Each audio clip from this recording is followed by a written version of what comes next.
Ostaviti ocu Ivicu ovdje kao sada, kažem, glavnog, što kaže u ovoj parohiji. Ja se povlačim sa mojom braćom, imat ćemo jedan manji sastanak vamo lijevo, pošto sam ja bio već sa ocem Ivicom u Beogradu i dosta smo pričali na tu temu, a vi pažljivo slušajte, pitajte kasnije kad otac završi sve što vas interesuje i na neki način da ispričamo tu priču i da se svi podijelimo tu emociju koju je otac Ivica imao, upijemo je i nosimo u svom srcu da bi imali još snažniju veru, još više shvatali da to što smo u istinskom pravoslavlju nismo zaslužili, nego smo jednostavno Bogom poznani, zašto niko ne zna, ali treba da čuvamo. Hvala.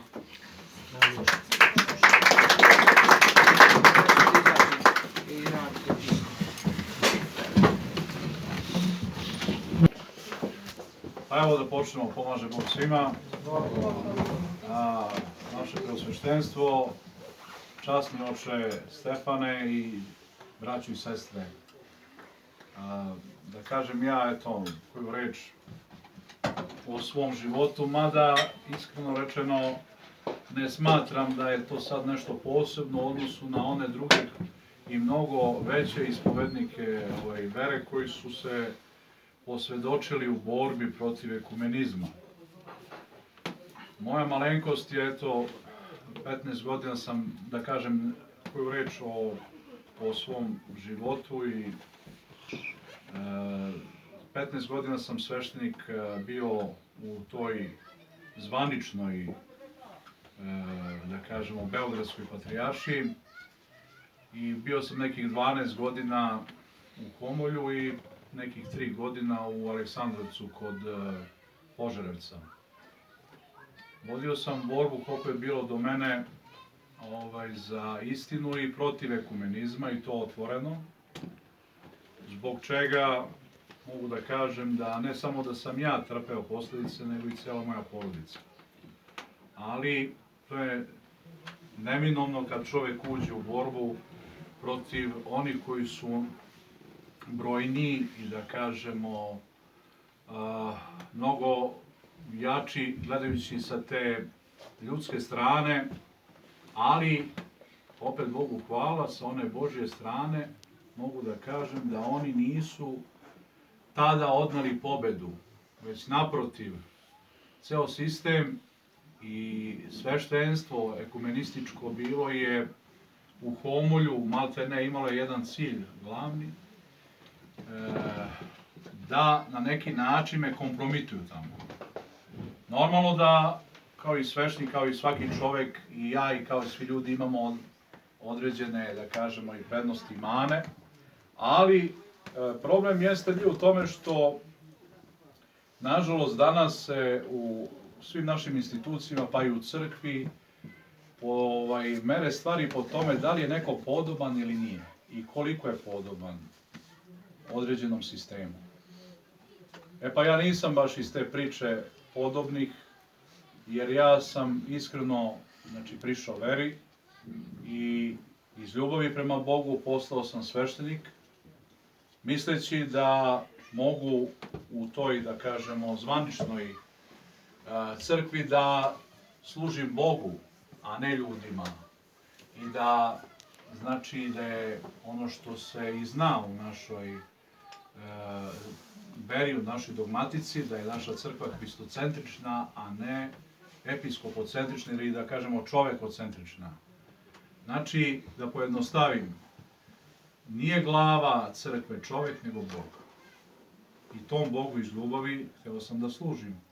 Međutim, uvek je bilo problema, jer prvo u početku uvek je to bilo na nekim manjim stvarima, kasnije se to odrazilo i po pitanju vere. I onda kad ostanete bez neke podrške i sa strane zvanične crkve i sa strane, da kažemo, prijatelja koji bi trebali da budu prijatelji, jer mnogima sam ja tamo krstio decu, venčavao sam ih i tako dalje za tih 15 godina, ali ponavljaju se Hristove reči: ako moju reč održaše, i vašu će održati. Jer sve će to vama činiti imena moga radi. tako je bilo i da kažemo, i u mom slučaju. Pritisci su bili pokušaj da milom ili silom priđem njihovom taboru, pa onda ucenama, napadima na mene, na porodicu, sudskim procesima i tako dalje, da sad ne idem u detalje. Sve u svemu, posle nekoliko godina borbi, oni su, da kažem, odlučili da naprave muslimansku predstavu u Aleksandrovcu, što je, da kažemo, ta kap prelila čašu, kad su na Svetog Savu ove godine u Aleksandrovcu organizovali muslimansku predstavu, gde mladić koji je muslimanske veroispovesti, znači, moli se Muhamedu i, to jest, moli se Allahu i spominje Muhameda. I onda, kad sam ja prijavio to kod nadležnog episkopa, on to je opravdavao sa nekim profesorom istorije, a zna se da je taj komad pravio veroučitelj, koji je isto ekumenista kao što su i oni. Prošle godine nadležni episkop traži od mene da promenim službu i pričešće i da slušam njih, a ne sabor. To je otvoreno mi je rečeno. Ja sam, znači to je bilo i na internetu je bilo izbačeno, znači već je javnost koliko toliko upoznata sa tim, ali cilj je bio da jednostavno ne sledujem i ne poštujem sabore kao sveštenik, nego njih. A onda sam ja pitao, a koji ste to vi? Znači, ko je to vi? Znači, ja polazim od toga da je, znači, najveće telo u crkvi sabor, vaseljenski, pa pomesni sabor i tako dalje. Međutim, to je očigledno bilo da, i onda sam naveo i razloge zašto ja držim, znači, službu tako, zašto verujem, zašto se držim kanona i dogmi, zašto pričešćujem, znači ne na izvolte, nego sa pripremom i kako to treba i kako je od uvek bilo, sa strahom Božjim, verom i ljubav pristupite. Sve u svemu, znači to se, tad je bio već otvoren ovaj sukob između mene i episkopa i samo je bilo pitanje vremena kad će to da kulminira posle te muslimanske predstave i tako dalje. Onda mi je rečeno, onda ti oče traži kanonski otpust, pošto pokušavali su na razne načine, ne kažem da je to episkop, ne mogu da kažem direktno, ali neki ljudi oko njega i tako dalje, koji tu su dosta eksponirani, kao, da kažemo, oni koji služe tuđim interesima, ti ljudi su više, znači, išli na to da, ili da pristane na njihovu priču, ili da jednostavno da se premestim, da više ne budem tu u toj eparhiji. I ja sam rekao, pa dobro, ako je tako, onda bolje i tako, nego da vidio sam da tu više nema, jer može samo da bude od jednog zla veće zlo. I to je bio njihov odgovor pred Bogom, jer oni su me isterali tada iz moje parohije. Na pravdi Boga nisam imao ništa, nikakve pronevere, pošto oni obično tako nađu neke pronevere kod nekih sveštika, ili bilo šta drugo im nađu, da bi zataškali onaj glavni razlog zbog čega su mnoge vladike i sveštenike proganjali, a to je vera. E pa ovde, hvala Bogu, da nije bilo, da kažemo, ništa od toga, niti su mogli na to da se nadovežu. Sve u svemu, dat mi je rok od mesec dana da se iselim i ja sam ispoštovao njihovu odluku. Posle je bilo pokušaja da priđem u neke druge parohije, pa ne znam, da mi se tu, ne znam, da sad ne pričam o nekim detaljima, ali sve u svemu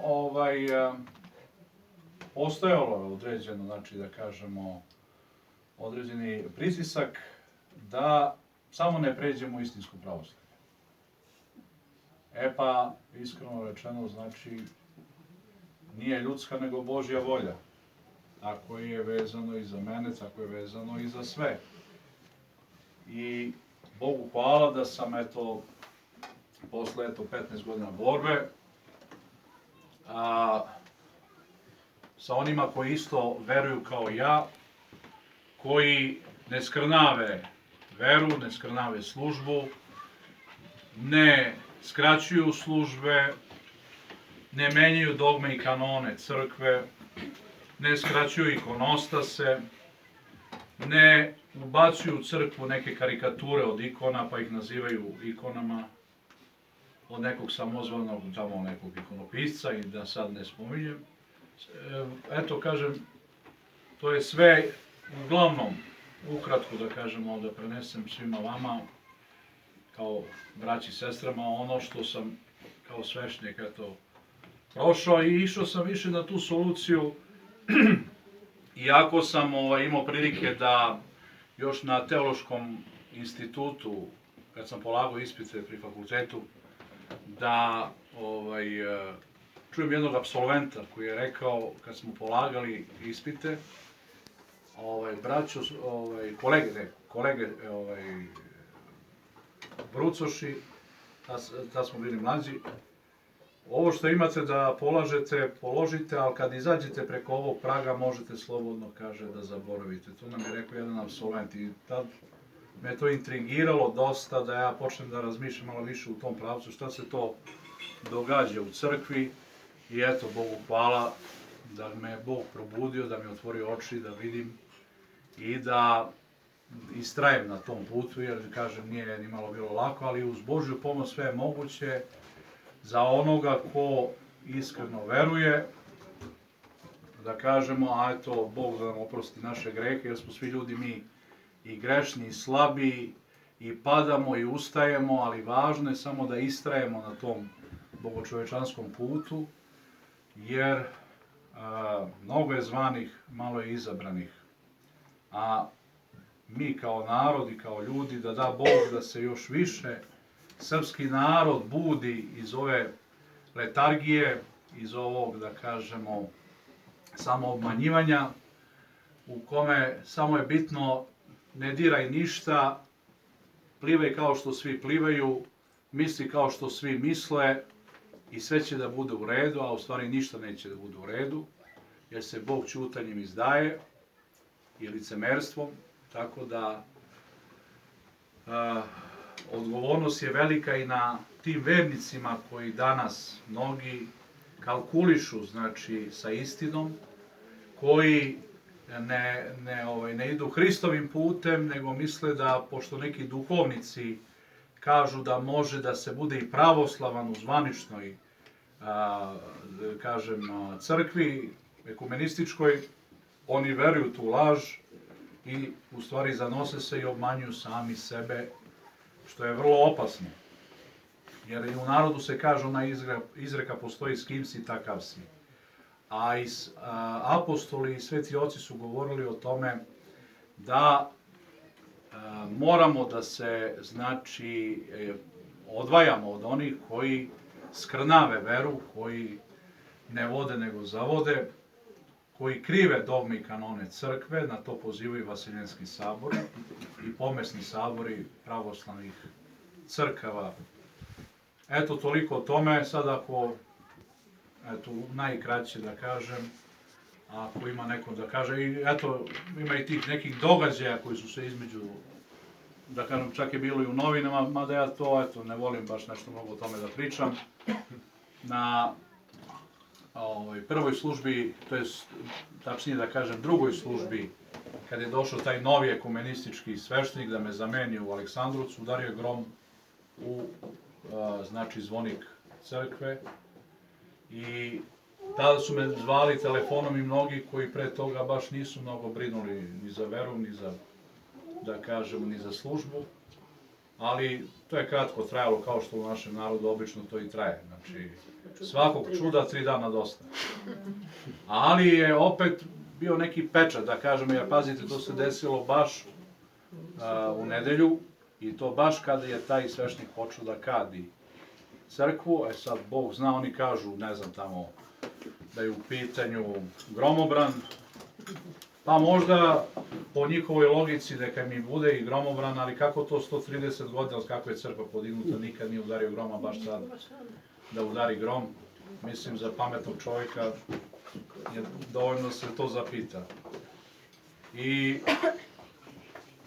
imalo je još tu nekih stvari koje su se događale, ali eto, kažem, slava Bogu za sve i da kažemo, neka je na spasenje svih onih koji veruju i hvala i vama što ste, eto, da kažem, odvojili vremena da čujete i da zajedničarimo ovdje kao braća, svi kao što su Srbi uvek to činili u istoriji saborno, prvo u crkvi, pa onda i na ovim agapama i da kažemo u ljubavi, što je najvažnije, i u jednovernosti, da budemo, kao što su i naši preci bili, deca Svetog Save, Svetog Stefana Dečanskog, kome evo danas, da kažemo, slavimo njegov praznik, Lazara Kosovskog mučenika, Vasilija Ostroškog, Nikolaja Žičkog i velikana naših svetila, naših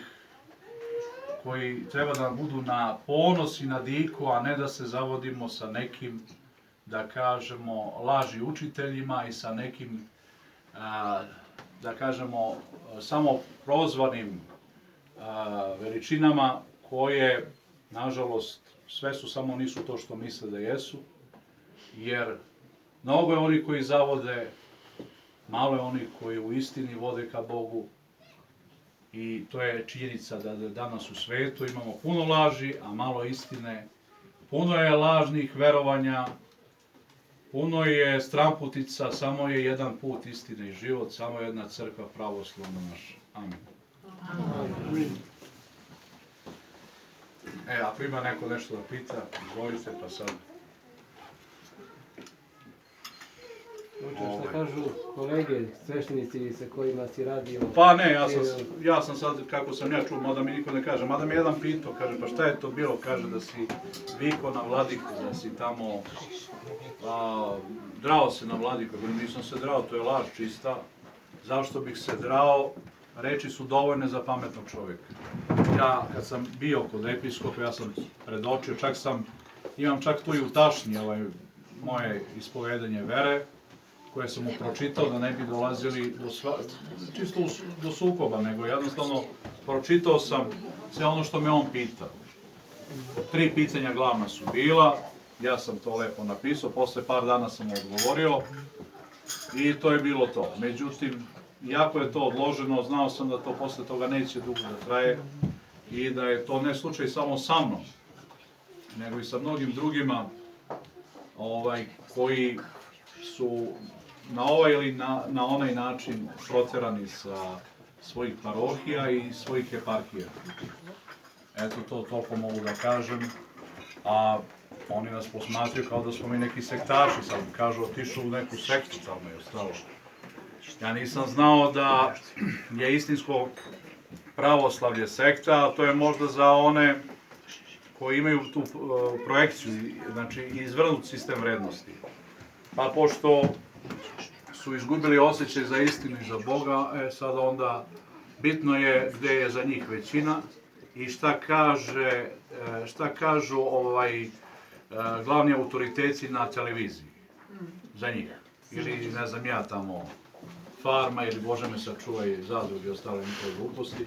Hoću da kažem, puno je tih samozvanih i tih lažnih autoriteta koji olako sebi daju za pravo da nekoga ocenjuju. U stvari, povika na vuka, lisice meso jedu. Tako i sa našom verom. Ne slušaj šta kažu sveti oci, šta kaže sveti vladika Nikolaj, šta kaže Justin Ćelijski, prepodobni i tako dalje. Sve je to dovoljno jasno za pametnog, ali šta vredi kad oni... A svi se na njega pozivaju. Da, jer šta je rekao sveti Justin Ćelijski? Ekumenizam je sve jeres. A naš patrijarh zvanični, to je naš, u znacima navoda. Bivši. Pa dobro, da je sreće da bude, ali nije. Kad kažem naš, da je pravoslavan pa da bude naš, ali nije. On kaže za sebe da je ekumenista i pacifista. Sad, ko od njih dvoje greši? Od njih dvojice, ko greši? Pa naravno neće da Justin greši, sveti Justin, jer je sveti. Ali patrijarh nije sveti. Pa makar bio i patrijarh. I ne samo on, mnogi drugi. Ne može se na pesku zidati. Ma koliko da zidaš i ma koliko veliku građevinu da zidaš, mora da propadne i da potone. Tako da i vezano baš znači za ono što oni upravo rade, oni nas prevode iz pravoslavlja u taj ekumenizam i da kažem u razne njihove izme. Ali sve to ide ka tom globalizmu. Na kraju, koji zna se šta mu je cilj i koga će na kraju da iznedri, koga će da dovede.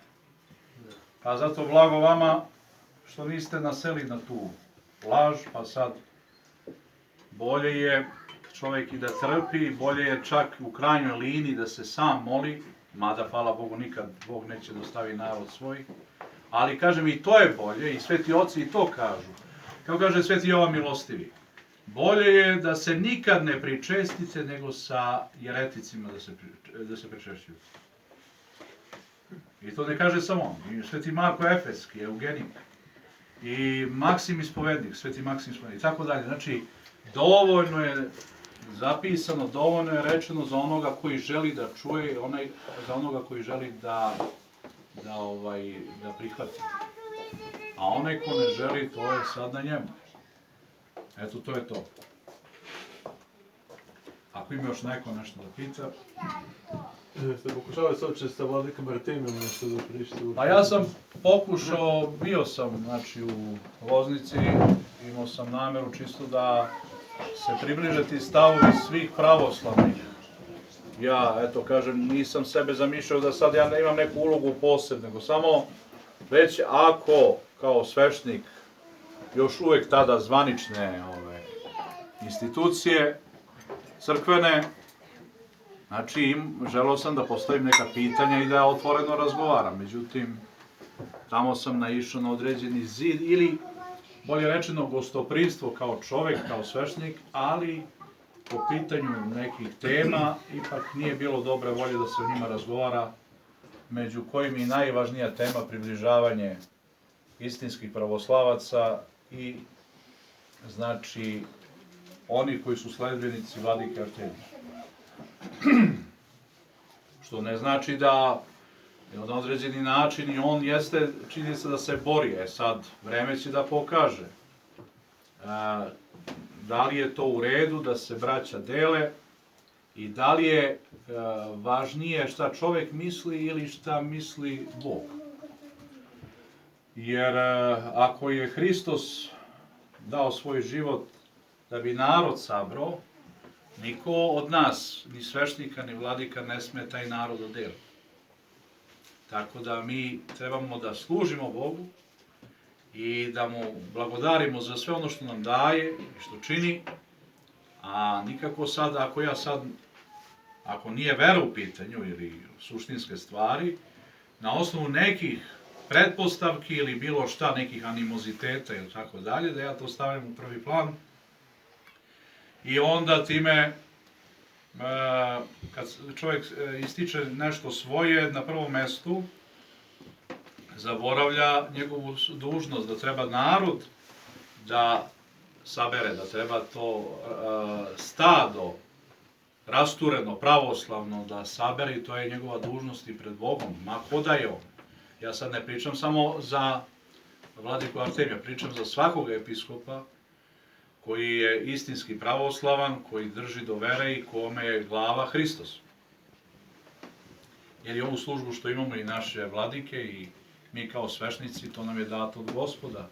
To nije naša, jeste da normalno pastir je taj koji brine o svom stadu kao episkop i svešnik koji pomaže svom episkopu, ali glava naše crkve je Gospod Isus Hristos i mi sve treba da činimo u slavu njegovu i po promislu njegovu.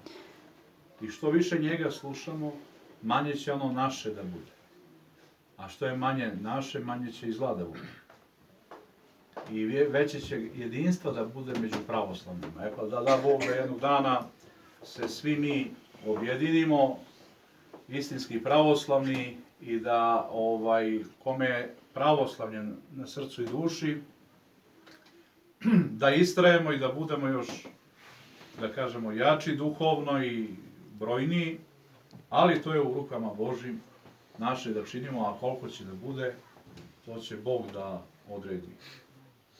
Eto, to je to. Jel ima još neko da pita? Slobodno pitajte, znači bilo šta što vas interesuje, tu sam da kažem ono što znam, sad što ne znam, onda će da uključimo i internet. Mnogi vernici kažu da mi idemo tamo, znamo da naš otac drži službu pravilno i to njih podržava tamo. Koliko su oni tu pravo, šta oni tu? Ja poštujem oca Simeona kao velikog molitvenika. Nisam mislio konkretno na njega, ali mislim... Ali dobro, konkretno. A ja ga poštujem sa te strane. Međutim, šta je problem? Problem je što nema poluistina. I nema ono što neki kažu srednji put.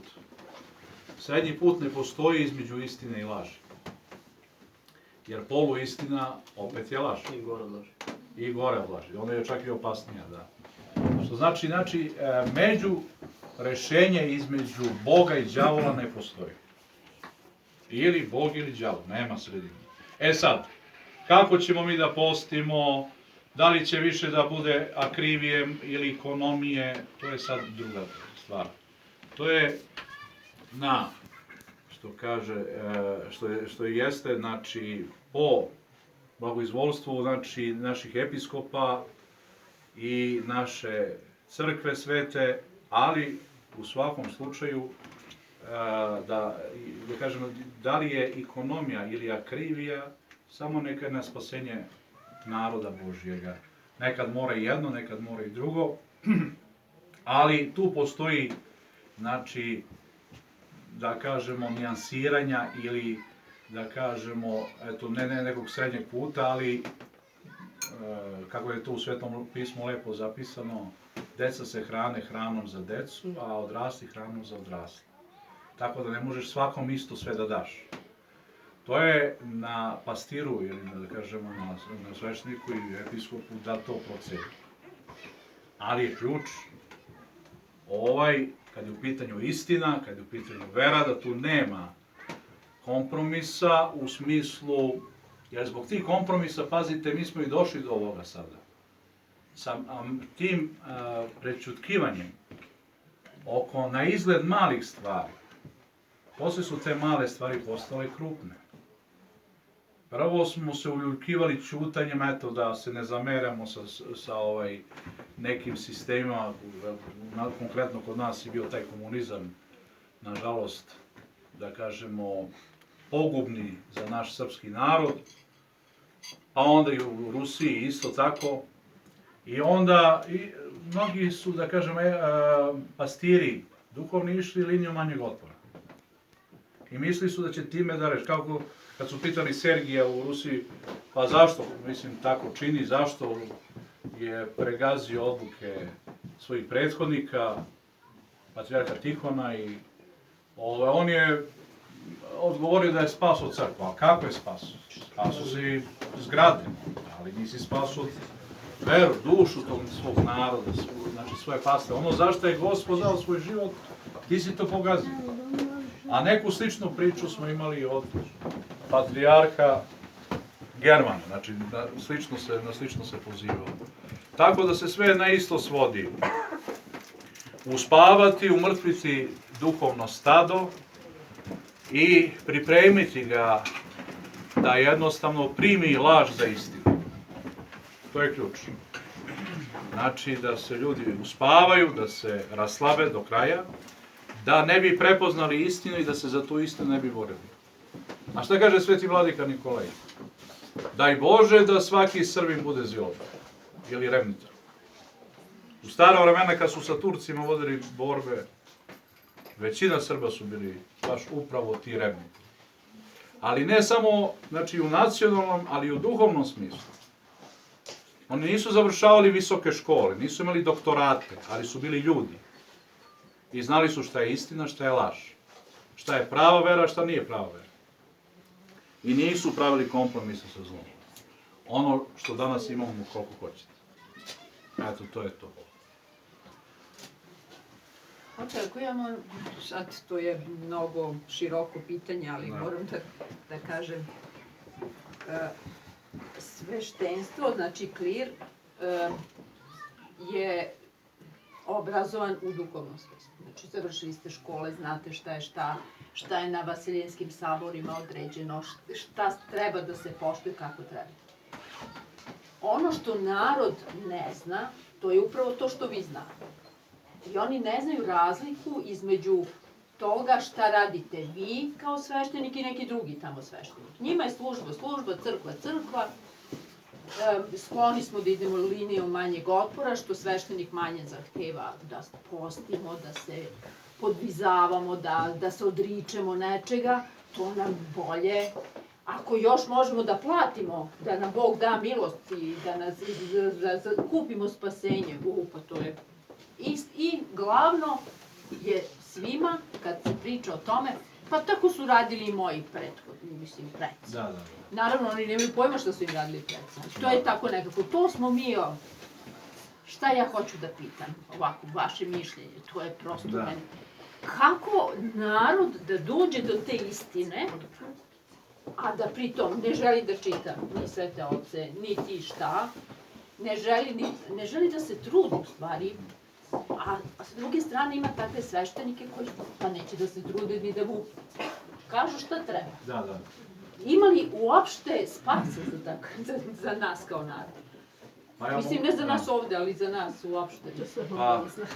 Ja šta mogu da kažem? Mogu da kažem ono što kaže Gospod, što je čovjeku nemoguće, Bogu je moguće.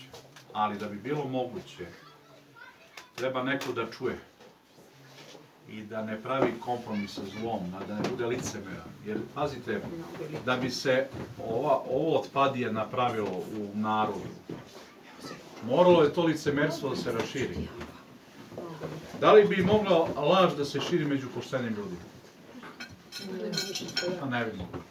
Ali ako zagadiš ljude licemerstvom, ako ih ubeđuješ da nije dovoljno da si u pravu, da si na strani Boga i istine, nego da mora budeš podoban, poslušan, čak i bezakonici. I ako ti se zameni sistem vrednosti, tu nastaje problem. A ovom narodu je zamenjen sistem vrednosti. Pripremljen teren. Ovom narodu je pripremljen teren. Znači, dosta ljudi je to prihvatilo bez bilo kakve provere. Jednostavno, majstor je zadužen za auto, doktor je zadužen za zdravlje, a sveštenik je zadužen za... Ako on nešto greši, to greši.